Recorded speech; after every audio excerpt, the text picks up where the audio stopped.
Hi, I'm Rachel Abbasi. Welcome to the Recovery Daily Podcast. As always, thanks for spending time with me. Hello, happy hump day. Warning, I'm going to talk about God. There, you can stop listening if you want to. My morning meeting was talking about step 2. And I heard a couple things that made me think, watch out. So one thing was about how when I got sober, it was the beginning of the end of my old life. And I stopped relying solely on myself. I think that there are people born with the ability to rely on other people. Some people do it too much. Some people do it not at all.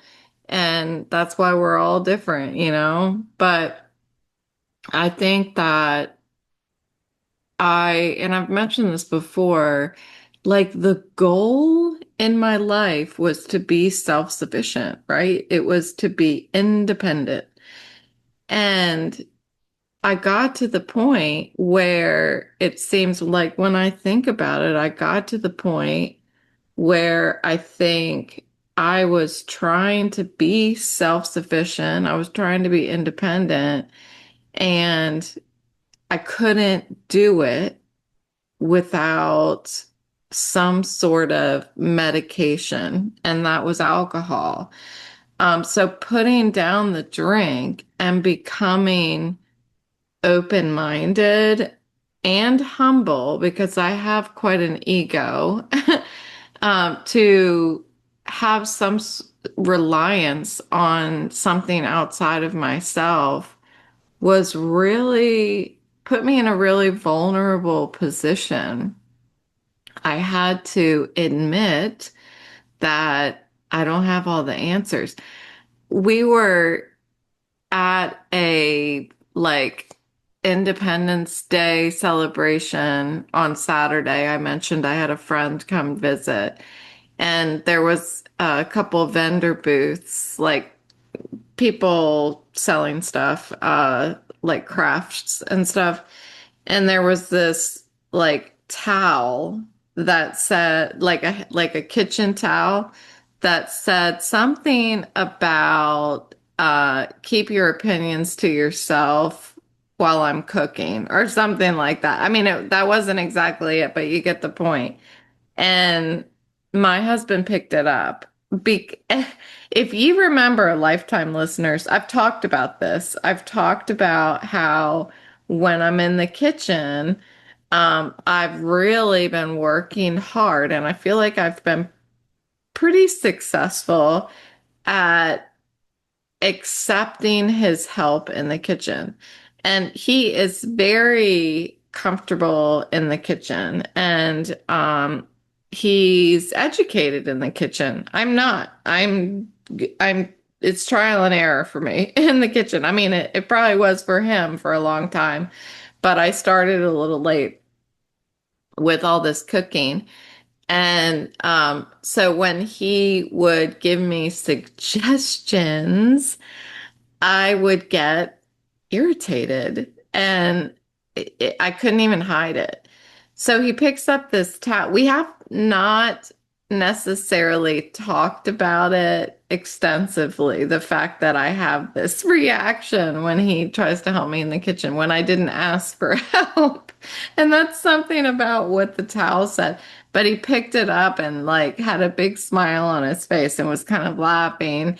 And so I hopped right on board, and I was telling my friend, I'm like, yeah, I said, I've been working really hard to be able to accept suggestions in the kitchen.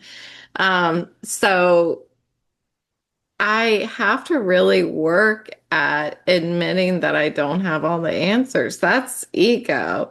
Like self-reliance got me here. It feels like self-reliance was, I took it to the extreme. I take everything to the extreme. And today, this willingness to have an open mind, be humble, and accept help from anything outside of me is leading me somewhere new. I can't start a new life in a new way. I can't live differently. There you go. I can't live differently if I continue to rely solely on what's between my ears. And so that's where this power greater than myself comes into play. Um, I think it's interesting the way that step two is worded, came to believe that a power greater than ourselves could restore us to sanity. Sanity is soundness of mind. And my addiction is more than just drinking. It is a bit of crazy. And I shouldn't say that, but like, I feel like whenever sanity would be talked about my whole life, it was referenced um, as craziness, you know? But sanity, like insanity, I don't know. Okay, let's start over. And being insane was referenced as being crazy. And so the step two, talking about restoring me to sanity, means that I'm being restored to soundness of mind. That means at some point in my life, I had some sort of soundness of mind, and that is being restored as I have healthier thinking back. Like, it's not just sobriety in a physical sense, it's emotional, it's spiritual, um, but it starts with putting down the drink. So, relying on a power greater than myself, I get my openness to that idea came from the fellowship telling me that I could have my own concept of my higher power. And I would guess that folks that are religious would have a problem with me saying I have my own concept of my higher power. Um, that like my sobriety program doesn't define God for me. It has helped me to develop my own understanding. And another thing that I heard this morning that was resonated with me was that I don't need certainty in that understanding. And I need willingness. And I guess it resonated with me because I'm waiting for this certainty to come. Um, I'm waiting for my own understanding of a higher power is going to turn into understanding, if you know what I mean. I've frequently said, because somebody mentioned this years ago, uh, the higher power of not my understanding is what somebody said, like, meaning I'm never going to fully understand my higher power. He is so great. How could I possibly understand him? And I latched on to that because I need it to be okay that I'm never going to fully understand it. Um, and something I heard today was when I act like there's a God, my life gets better. I acted as if in the beginning for quite some time. And I'm still doing that. I'm still acting as if I'm totally being honest, I'm acting as if, and I'm continuing to go to church, listen to um, different books and all of these things because I'm trying to build my understanding. But what I heard this morning, another snippet was it's in the seeking, not the understanding, where relief lives.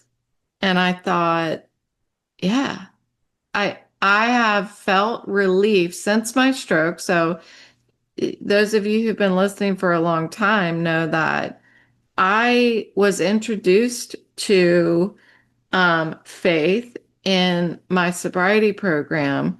But when I had my stroke, I recognize that I'm going to need a lot more of that to regain soundness of mind. And this very moment is the first I've realized that what's happening. This very moment is that I'm trying to regain soundness of mind. And step two showed me when I got sober that reliance on a higher power is how I get that.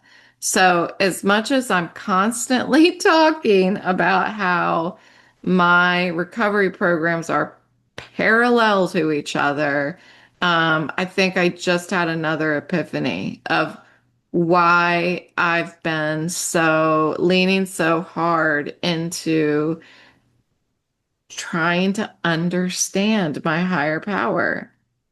I don't have to. I don't have to understand it. I just need to seek it. I need to seek it. So, um, I heard also the mention of relying on having reliance on God. And I thought, what does that look like when I don't understand? How do you rely on something that you don't understand? Um,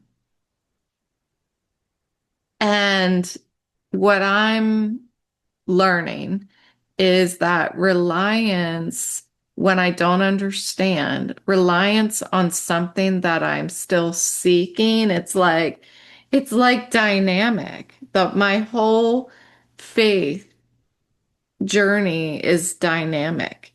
The more I understand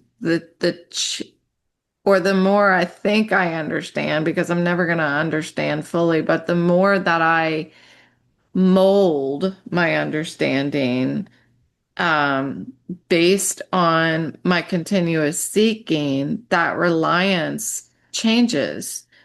And what it looks like for me is being able to let go, understanding that I am not in charge. I think as I seek reliance on in God, I believe that I can't control outcomes. I can't force outcomes. Reliance is also praying instead of reacting, like praying and meditating instead of reacting, pausing, accepting what I can't control. One of the notes I took this morning is about acceptance in seeking. And I think that acceptance while you're in the process of seeking really looks like letting go, accepting what I can't control, accepting that maybe I don't understand my higher power. But what I do know for sure, 100%, is that I can't control people, places, and things. I can't control anything outside of my fingertips. Um, what I can do is take action myself and trust that everything is okay and everything is going to be okay. Things might become hard, but things are okay. As long as I wake up in the morning sober, everything is okay. Period. Faith is is basing my choices on something other than what's between my ears, solely between my ears. Like I am taking into consideration um, the people around me have their own experiences and they are living a life according to their beliefs and their experiences, and their choices are based on those, just as mine are based on mine. And that's where grace is, I think. When and I think grace is learned, that I'm learning how to do all of this. I did not come to the table with any of this stuff. I've learned it by putting down the drink and talking through my program, having an open mind and being humble enough to pray and meditate. That is seeking. That's my seeking. I'm not understanding. When I'm closing my eyes and I'm praying, I laugh because I don't know what I'm doing. I don't have this picture in my head of this person that I'm praying to. I mean, maybe I do a little bit. I have like a feeling that I'm praying to. It's a feeling, it's a safety. It's almost like I'm I have a feeling of being held in the palms of God's hands, and I'm praying. While I'm praying, I'm in it. I'm in that the palms of his hands. And I like it. I like to do that. I like to feel that. Um, and that's where I can sit and get comfortable with myself. And I can start thinking about others instead of thinking about myself. Because if I'm not in the palm of his hands, then I have to focus on me and I have to make sure that I'm protecting myself from the world. But if I'm in the palm of his hands, then I can like, okay, loosen up. Like, let's just get honest. Who needs my help? Because I'm already protected and I can experience gratitude and I can ask for help. Um, so I truly believe this morning after hearing that, and I filled in the word relief. I heard blank is in the seeking, not the understanding. And I wanted to fill in that blank. What is it? What is in the seeking versus the understanding? And for me and my experiences, having a stroke, um, being in sobriety, what for me is in the seeking and not the understanding is relief, is peace. That's what's in the seeking. I don't have to have all the answers, and I don't ever have to figure it out. I don't have to understand everything. Um, all I have to accept, I thought that being able to say, I believe in God, um, meant that I understood God. That, okay, I'm going all in. I believe it and I accept it. I think it's like when and I think that's learned too, because when I've gone to church the many times throughout my life, I hear, I believe, I accept Jesus Christ as my Lord and Savior, I think is what I heard in Celebrate Recovery. And that, number one, is not the way that I talk. It feels foreign to me to say that. And that's okay. I'm okay with that. It doesn't mean that I don't accept it. But what I can accept is that I will never stop seeking. That's what I accept that 100%, that I will never stop seeking the God of my understanding, the God of not my understanding. And I think that's a pretty cool place to be. I also heard this morning, I heard a lot of good nuggets this morning, that heaven has to be believed to be seen. And I thought that that was cool too, because I heard, um, prayer works, whether you believe or not. Prayer, and I think I mentioned that earlier, that, um, yeah, when I act as if there's a God, my life gets better. When I pray, my life gets better. And that I believe as well. That because that's the seeking. Whenever I'm praying, I'm seeking. Um, so this led me down a different road this morning.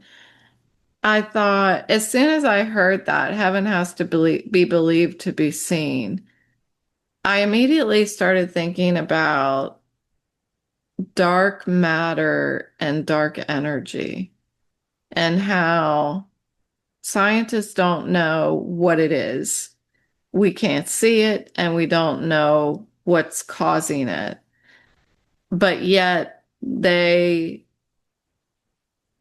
know that it exists because there are effects from it that they see. They the gravity of holding the stars and everything together, and the force that is pushing our universe apart. They know it's there. Why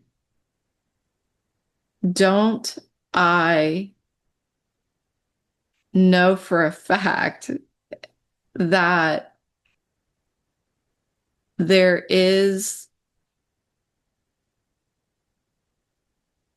a higher power in my life when I have seen the effects? You know, I can't see God, but I do see the evidence of how my seeking Him has affected my life. My life has completely transformed, and it's doing it again.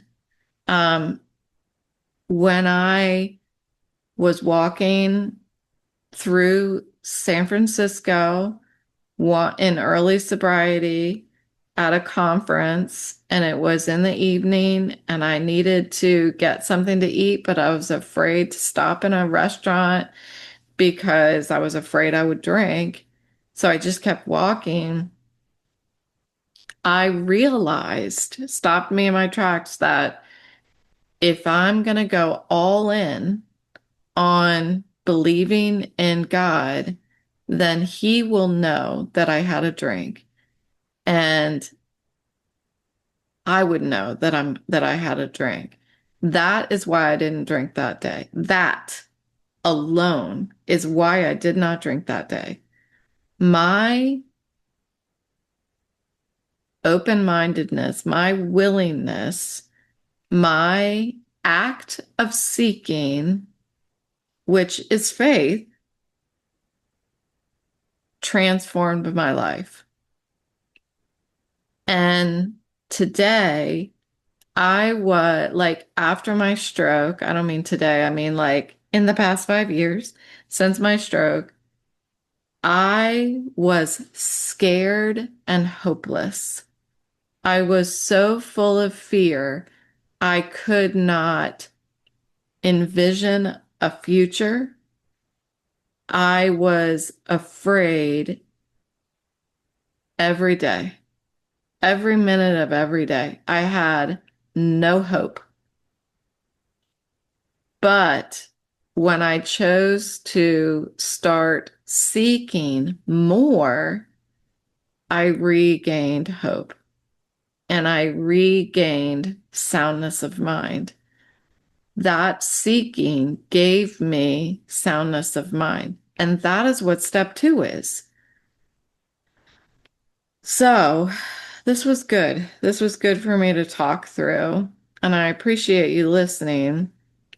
I would love to hear your comments. If you have any, feel free to drop them in the episode wherever you're listening to it. But I'm confident in a couple things. And even though my understanding I'm not confident in, I am confident in the seeking. And I think that that's pretty great. And I'm not ashamed of it. And it gives me hope every day. And I need that. I need that. The beginning of the end of my old life was not from finding proof of God. It was becoming willing to seek Him. And in the seeking, I have found relief. I have found soundness of mind. And I have found a life far exceeding any expectations of what I could have built on my own, of what I tried to control myself. And that is beautiful. It's beautiful. So, thanks for letting me talk about that. Not like you could have interrupted me, but thanks for listening, and I will talk to you next time.